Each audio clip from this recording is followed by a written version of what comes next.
अभी उस कॉन्टेस्ट में बैंक वाले भी तो जानते हैं ना हमारे अकाउंट में गड़बड़ है, तो इसकी रिपोर्ट पे सारा हमारा फ्यूचर बेस है। तो इसने जब रिपोर्ट में देखा अकाउंट, तो कुछ गलतियां सामने पिन पॉइंट की। तो जब पिन पॉइंट कर रहा था ये गलतियां, तो तुरंत उनमें से एक बंदा बोला, सर आपकी आंखें कुछ ठीक नहीं लग रही मुझको, बड़ी प्रूट बाहर निकल रही हैं, तो मुझे लगता है आपको तो थायराइड हो गया है। फिर दूसरा बोला, हाँ सर मेरे भी एक फ्रेंड था, उसकी भी आंखें ऐसी थी, उसको थायराइड निकला था। अब उन्होंने सारा दिमाग उसका कहाँ से हटा दिया, ऑडिट से हटा दिया, डेलिबरेटली किया ना उन्होंने तो, पर इसको लग गई हाँ यार लगती तो बड़ी बड़ी है मेरी आंखें। तो तुरंत उन्होंने अपने लैब वाले से बंदे को बुला लिया, कंसल्टेंट को बुला लिया, क्योंकि कंसल्टेंट की कितनी फीस देनी है, थोड़ी देनी है ना, बुला लिया, उसको बाहर ही मैनिपुलेट करा दिया था कि आपको थायराइड बताना है। तो अब उसने उसका ब्लड सैंपल भी दे दिया, थायराइड की 2 घंटे के बाद उसकी रिपोर्ट भी आ गई बन के हाइपोथायराइडिज्म, सॉरी हाइपरथायराइडिज्म। हाइपर का कोई सिम्टम उसको है नहीं, आंखें तो मोटा चश्मा लगाता है, बड़ी बड़ी वैसे ही दिखती है उसकी तो पतला है तो बड़ी आंखें दिख रही है चश्मे में। अब उसने तुरंत ही वहां से दवाई भी प्रिस्क्राइब कर दी, 3 दिन का टूर था उसका, तो दवाई भी दे दी, दवाई भी उसने खा ली। अब वो घर आ गया, घर आके मेरे पास आया, तो मैंने कहा तेरा कोई सिम्टम नहीं है, ये रिपोर्ट फॉल्स है, तो इसको फाड़ के फेंक दे, मस्त है। पर अब वो मस्त नहीं रह पाया, अब वो हिल गया।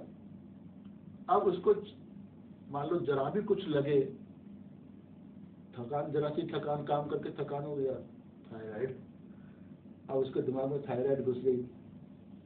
फिर उसने अपने जो फैमिली एलोपैथी फैमिली फिजिशियन था, अब मैंने तो उसको ओके कर दिया ना कि आप ओके हो, आपको कोई दवाई की जरूरत नहीं है, ठीक हो। तो मेरे से वो सेटिस्फाई नहीं हुआ, तो क्योंकि मेरे पास दोबारा क्यों आएगा, वो अपने एलोपैथिक फैमिली फिजिशियन के पास चला गया। उसने भी रिपोर्ट देखी, उसको चेकअप किया, कहते तेरे को कुछ नहीं है, तो मस्त है, कोई दवाई की जरूरत नहीं है, दवाई मत खा, सही है। अब उसने भी सही कह दिया, पर जरा भी मान लो उसको अस्थमा तो पहले से ही था, जरा भी चलने, सांस पहले ही फूलता था, काम करके पहले भी थकता था, वो समोसा खाने से पहले भी लिवर में दर्द होता था उसको। अब वो कुछ भी करे और जरा भी एलिमेंट आए तो थायराइड। तो फिर वो उसने क्या किया, उसके दिमाग पे फितूर आया कि उसने दिल्ली में भी रिपोर्ट कराई, वहाँ हाइपोथायराइडिज्म आया या हाइपर थायराइडिज्म आ गया। अब वो हाइपो ठीक है या हाइपर ठीक है, अब वो तो और फंस गया। अब वो अलग अलग फिर मेरे पास आया, सर बताओ क्या करूं। मैंने कहा इनको दोनों को फाड़ दो, ठीक है, पर उसके दिमाग में बात हमारी जच नहीं रही।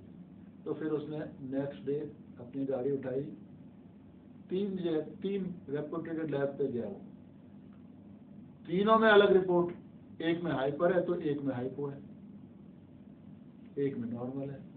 अब बेचारा वो क्या करे, कौन सी को माने, तो इसका मतलब तीनों ही रिपोर्ट गलत है। तो वो उसको कोई रास्ता नहीं दिखा, तो फिर वो आयुर्वेदिक वाले के पास चला गया। तो आयुर्वेदिक वाले ने दवाई दी, उससे कुछ हुआ नहीं, पर वो समस्याएं तो वहीं की वहीं थी ना, थकान, वो तो ऑलरेडी सब कुछ पहले ही था। वो लोग, आप काम करोगे, अच्छी है बात, 14 घंटे काम करेगा तो क्या वो थकेगा नहीं। तो अब उस थकान को थायराइड से जोड़ने लगा, तो फिर वो नेचुरोपैथी में चला गया। अब नेचुरोपैथी वाले, वो जो वहाँ का सिस्टम है, वहाँ जो उनके बॉस होते हैं यानी बड़े डॉक्टर, वो नहीं होते, छोटे वाले डॉक्टर थे, जूनियर्स, क्योंकि उनका पता है इसको मड लगानी है, इसको आईज पे पट्टी लगानी है, माथे पे लगानी है, वो करते रहते हैं। उनका सबका एक ही इलाज होता है उनके यहाँ, जल नेति, सूत्र नेति, वो करते हैं। तो एक दिन वो जब उसने पेट पे पट्टी लगाई, छाती पे पट्टी लगाई, अस्थमेटिक तो था ही वो, अब उसको निमोनिया हो गया, क्योंकि वो ठंड चढ़ी उसको, निमोनिया हो गया तो और घबराया, तो निमोनिया का ट्रीटमेंट लिया उसने, एलोपैथी ट्रीटमेंट, तो निमोनिया सही हुआ। तो फिर क्योंकि थायराइड दिमाग में घुसा हुआ था, तो फिर नेचुरोपैथी में पहुंच गया। अब उन्होंने जल नेति कराई, मट्टी का कर दिया, बंद कर दिया उसका। तो जब जल नेति कराई तो करते करते उसको जल में कोई लाल सा टुकड़ा दिख गया, और ये तो खून आ गया।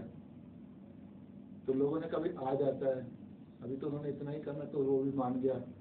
अब वो फंस गया, अब तो उसको चैन नहीं आ रहा ना, बीमार हो, थायराइड है। तो मेरे पास फिर आ गया कि सर आप ही कुछ करिए, मेरे को थायराइड है, बहुत ही मैं तो समस्या में फंसा हूँ। तो जब उससे हमने बात करी तो मैंने उससे पूछा भाई तू थायराइड के पीछे आखिर क्यों इतना पड़ा हुआ है? मतलब थायराइड है तो चलो है, गोली खा लेंगे, ऐसी क्या समस्या है? और जबकि तेरे को तीनों चारों ने मना कर दिया कि कुछ नहीं है तेरे को, एलोपैथ ने कर दिया, मैंने कर दिया, आयुर्वेद ने कर दिया, नेचुरोपैथ ने कर दिया, तेरी बीवी ने कर दिया, तेरे को परेशानी कोई नहीं है, तो फिर थायराइड के पीछे क्यों पड़ा हुआ है, क्यों नहीं निकल रही? कहता जी मुझको किसी ने बताया है कि थायराइड इज ए की ग्लैंड। और मैंने कहा की माने क्या होता है, की ग्लैंड क्या होती है? कहता मैंने ऐसे सुना है कि थायराइड हमारे शरीर के बहुत सारे फंक्शंस को कंट्रोल करती है, और इसको कंट्रोल करने का मतलब है, इसमें खराबी का मतलब है कि हमारे बॉडी का सारा सिस्टम डैमेज हो जाएगा।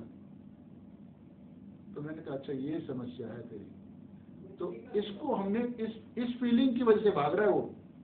अगर ये फीलिंग जब तक उसके दिमाग से नहीं निकलेगी वो भटकता ही रहेगा, उसको क्योर नहीं कह सकते हम लोग। चाहे आप डाटा जितने मर्जी नॉर्मल दिखा दो लैब टेस्ट,